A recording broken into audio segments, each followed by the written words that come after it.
how, when we talk about people, they simply go, they see a desert, as you mentioned that they are converting desert into real estate and they're using that as an opportunity. We do have a lot of opportunities available to us. But the problem that I see when I meet a lot of people around are, यार वहाँ जाके क्या करेंगे वो तो सारा sir it won't be beneficial to us. South में क्यों बनाना जाके छोड़ो, leave it. People are working in Multan now, but they haven't gone down further than that. So how do we actually assist in educating people who are out there with money? Normally what happens is that they go to real estate, they talk to people and they'll be fine, we'll get your investment in plots and we have to buy that. Rather, they jump into corporate or corporates. Are they open for people to jump in, VCs to jump in and invest in them?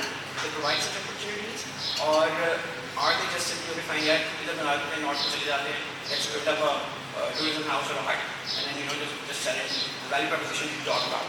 So, do we have any of those kind of people or the government? I mean, it's a question for the government, but I do ask it from you because you guys are from real estate, right?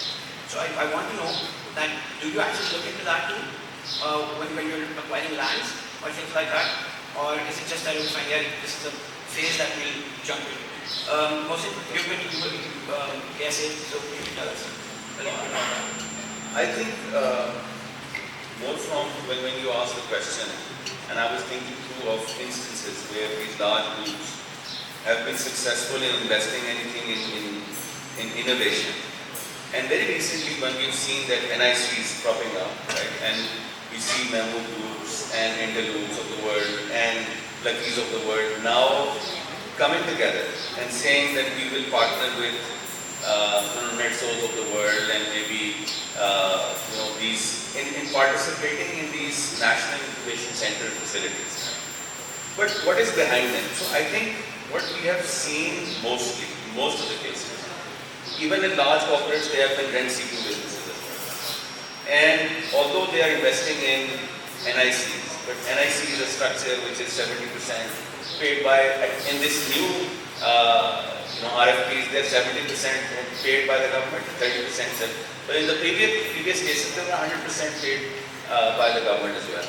So for them, it's a very straightforward investment. So they had nothing to lose and they had a good brand to cash up on.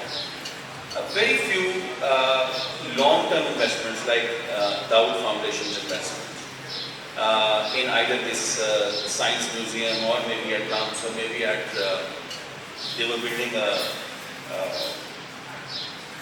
training program for people. So I think at larger scale, I don't see a lot of old school businesses or previous generation businesses investing into innovation structures. I mean, right? So in 1999, I was part of a AKT group which had built up the first venture capital fund in the country. This was called AMC Ventures.